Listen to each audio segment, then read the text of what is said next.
Assalamualaikum warahmatullahi wabarakatuh, sahabat Aswaja. Mungkin sebagian dari kita belum mengetahui kenapa kaum Syiah menggunakan batu sujud atau biasa disebut dengan turbah saat akan melaksanakan sholat.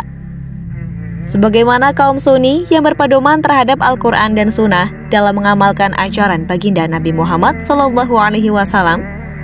ternyata alasan kaum Syiah menggunakan tanah atau batu sebagai alat sujud saat sholat adalah berpedoman pada fikih Ahlul Bait versi mereka, yang diklaim bagian dari sunnah yang diajarkan Rasulullah semasa hidupnya. Hal itu dikemukakan oleh seorang ulama Syiah terkemuka dalam sebuah wawancara eksklusif di televisi Arab. Dalam sesi itu, ulama Syiah membuka sebuah kitab bernama Ighathatul Lahfan yang menjadi acuan banyak ulama Sunni mencari rujukan dalam menerapkan sunnah yang diajarkan oleh Rasulullah. Salah satunya mengenai alas sujud.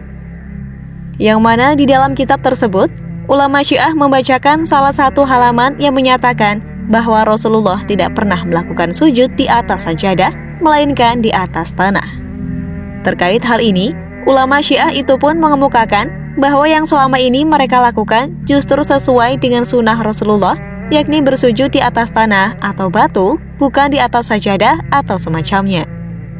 Namun, ulama Syiah menambahkan, jika kaum Syiah sholat di masjid umum yang mayoritas diisi oleh kaum Sunni, mungkin akan menemukan lantai yang tertutup penuh oleh sajadah. Dalam hal ini, tetap diperbolehkan, hanya saja mereka tetap dianjurkan meletakkan turbah atau batu sebagai alas sujudnya. Dalam beberapa momen bisa kita saksikan, di antaranya saat kunjungan Presiden Iran Ebrahim Raisi ke Indonesia. Kala itu beliau melaksanakan sholat zuhur di Masjid Istiqlal. Sebelum sholat, tampak Presiden Iran tersebut meletakkan sesuatu di atas sajadah, yang ternyata itu adalah turbah atau gumpalan tanah yang dicetak untuk alas sujud kaum Syiah.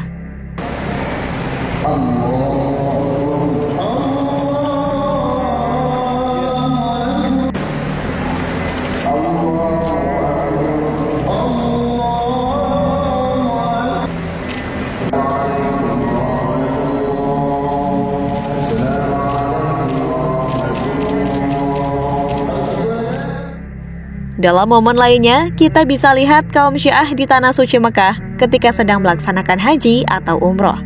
Mereka mencari sebuah batu di bukit-bukit untuk dijadikan sebagai alas sujudnya. Sebagaimana yang diinformasikan oleh seorang YouTuber Indonesia yang telah lama bermukim di Saudi. Nah, kalau misalnya jamaah haji dari Iran, tuh gunung-gunung ini batunya diambilin ya. Nah, ini sedang ngambilin batu ya. Mama juga tuh. Gitu ya, saya baru tahu loh. Kang Alaman baru tahu ya. Seumur hidup saya baru tahu loh si Ari itu ternyata. Saya cuma hanya tahu lewat inilah. Lewat apa? Lewat ceramah. Tapi ternyata di sini saya bisa menemukan dan Bisa menemukan ya. mereka Ngambilin batu. Biasanya kan Alman. Sini kan. Biasanya batu yang diambilin di sini tuh dijadikan untuk sholat Alman.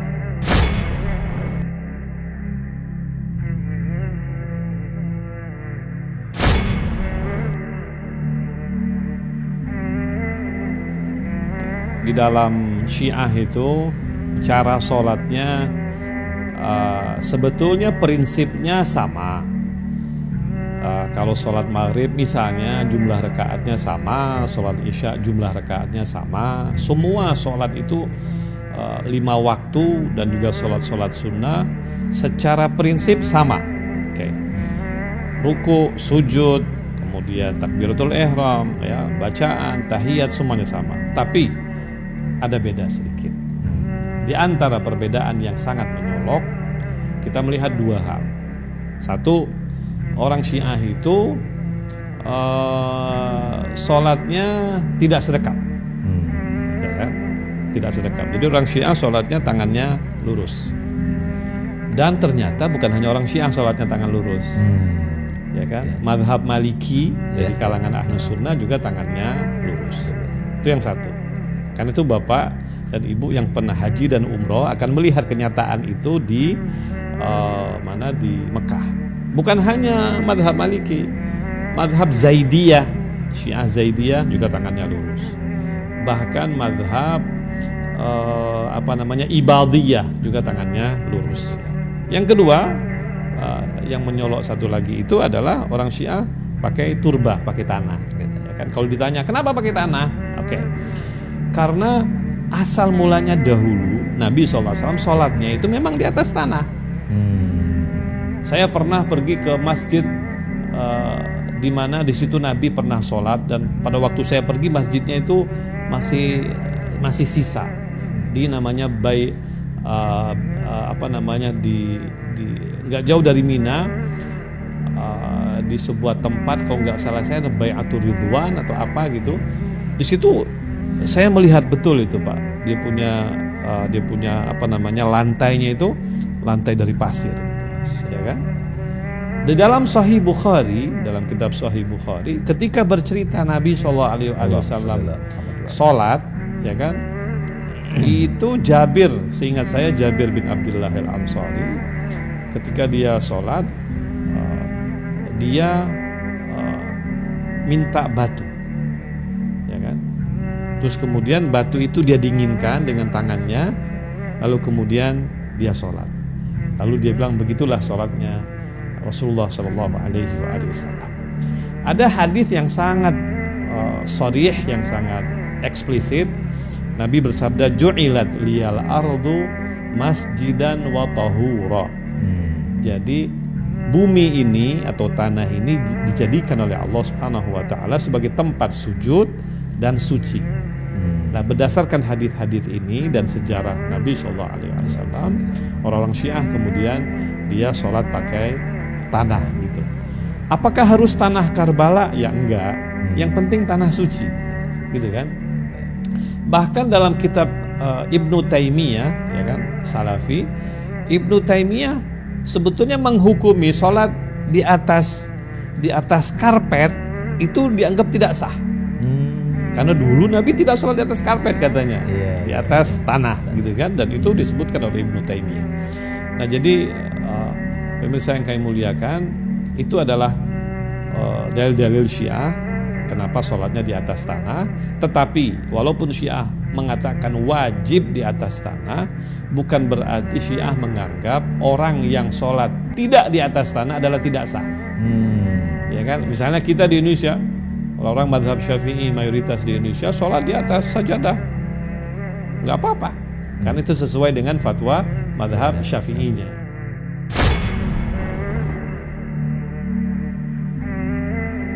Assalamualaikum warahmatullahi wabarakatuh.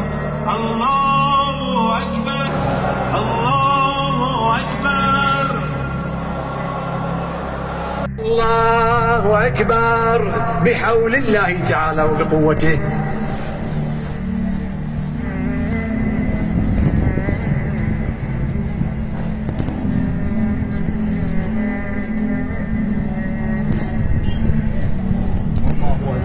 Allahu Akbar.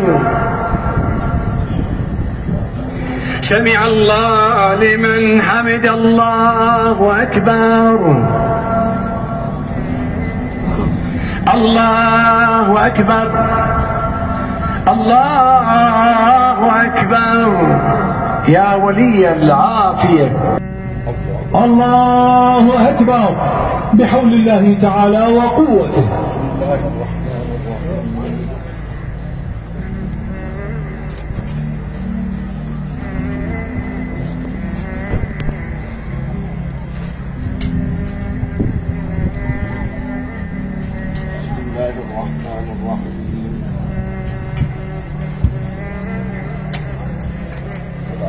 اللهم صل على محمد وآل محمد.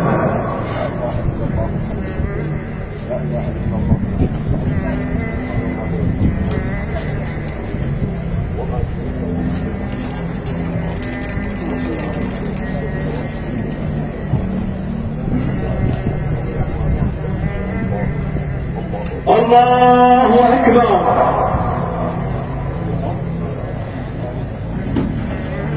سمع الله لمن حمده الله أكبر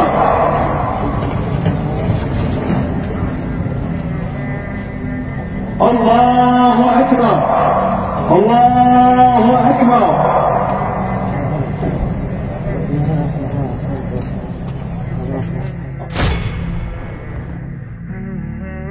Tolong fokus dengan saya dan pemirsa dimanapun Anda berada. Jangan Anda menafsirkan setiap sholat yang takbirnya begini itu Syiah. Ya? Tidak setiap yang begini Syiah. Awas, karena riwayat begini itu ada. Awas, hati-hati. Nanti Anda bisa melihat Syiah atau bukan, itu bisa dilihat nanti dalam dua posisi. Posisi yang pertama khususnya saat dia bangkit dari sujud untuk duduk di antara dua sujud. Kalau bangkit dari sujud tangannya menepuk-nepuk begini, berarti dia Syiah. Assalamualaikum warahmatullahi wabarakatuh. Takbir. Kalau dia bangkit tepuk-tepuk begini, itu Syiah. Jelas ya? Baik, yang kedua, biasanya dia menggunakan batu itu. Ya, batu di balik sajadahnya, yang dengan dia beranggapan tidak menggunakan batu itu, maka salatnya tidak sah dia tunaikan. Jelas ya? Jadi kalau antum menemukan orang tiba-tiba nyimpan batu dulu misalnya di depannya, nah kemudian telapak tangannya begini-begini, setelah bangkit dari sujud, dia Syiah. Dia Syiah. Bahkan kadang-kadang dia tidak salam ketika imam di depan salam. Ya, dia tidak salam, dia mundur dulu, kemudian teruskan lagi sholat. Atau kadang-kadang dia sholat seperti biasa, setelah itu seperti kelihatan sholat sunnah, padahal dia mengulang lagi sholatnya. Karena yang pertama dia taqiyah dalam sholat. Dia taqiyah, hanya menyembunyikan kesyiahannya supaya diduga dia sama dengan kita. Setelah itu dia seperti sholat sunnah, padahal dia mengulang sholatnya. Dan dalam pengulangan sholat ini dia mengerjakan bagian dari apa yang ia yakini, yang nepuk-nepuk dan seterusnya. Paham sampai sini ya? Tapi ingat, tidak setiap yang begini itu Syiah. Karena dalam mazhab Maliki itu ketika bertakbir tangannya seperti ini. Tangannya seperti ini. Ya, mazhab Maliki sekarang menyebar dulu di Madinah. Dulu di Madinah. Jadi Madinah tempo dulu itu mazhabnya Maliki. Di masa Syarif Hussein itu Syafi'i. Di masa kerajaan Saudi Arabia itu berpindah kepada Hambali. Yang masa Maliki semuanya begini. Sekarang mazhab Maliki menyebar di Afrika Utara, khususnya dari Libya, Tunisia, Maroko, Aljazair. Nyebrang sedikit ke Spanyol, ke Italia. Itu kalau ada orang antum temukan orang Libya, orang Tunisia, orang Maroko misalnya, Aljazair atau Spanyol atau kemudian Italia, datang ke Ka'bah, sholat depan Ka'bah, mereka bukan Syiah, mereka Sunni, Sunnah. Dan ketika sholat tangannya begini. Antum gak usah simpulkan Allahu Akbar Syiah ya. No, tidak. Dan mereka pun gak akan jawab, ya, maaf saya sedang sholat. Tidak ya. Batal ya ngobrol. Tidak. Jelas ya? Jadi biarkan seperti ini. Paham ya? Itulah informasi mengenai tata cara sholat kaum Syiah. Bagaimana menurut sobat? Apakah sesuai dengan ajaran Islam? Wallahu a'lam. Wassalamualaikum warahmatullahi wabarakatuh.